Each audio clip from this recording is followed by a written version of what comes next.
বেশ অনেক দিন পর কালকে বিকালবেলা টিফিনের জন্য বানিয়েছিলাম একটু এগ রোল।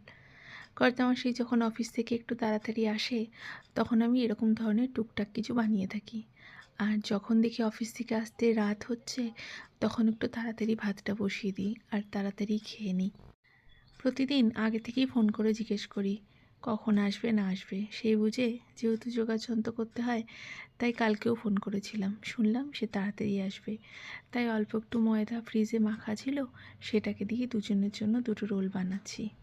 সত্যি কথা বলতে কি, বাজারে জিনিসপত্রের দাম এত হারে বেড়ে গেছে, ওই দোকানে দাঁড়িয়ে এই সব নর্মাল রোল খেতে সত্যিই ভীষণ গায়ে লাগে। আর এখন তো মোটামুটি এইসব জিনিস সবাই আমরা বাড়িতে বানাতে পারি। ইউটিউব খুললে এত হারে এগুলো সব রেসিপি দেখা যায়, যা খুশি তাই নিজেই ভালো মতন পছন্দসই রেসিপি দেখে বানিয়ে নিতে পারো।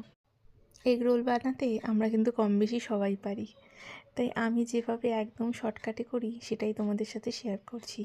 আজকে কোনো রকমের কোনো সবজি ছিল না ঘরে, জানো, শুধুমাত্র পেঁয়াজ দিয়েই করেছিলাম। অন্যান্য দিন কী করি বলো তো, পেঁয়াজটাকে অল্প একটু নুন মাখিয়ে রাখি, তাহলে পেঁয়াজের যে জলটা আছে সেটা ছেড়ে দিয়ে পেঁয়াজটা আরও নরম হয়ে যায়, সেটাও খেতে ভীষণ সুন্দর লাগে। ডিম দিয়ে রুটিটাকে ভালো মতন ভেজে নিয়ে পেঁয়াজ কুচি দিয়ে দু রকমের সস দিয়েছি, চিলি সস আর টমেটো সস। তার সাথে অল্প একটু চাট মশলা দিয়েছি, একটু লেবুর রস থাকলেও দিলে ভালো লাগে। এভাবেই খেয়েছিলাম।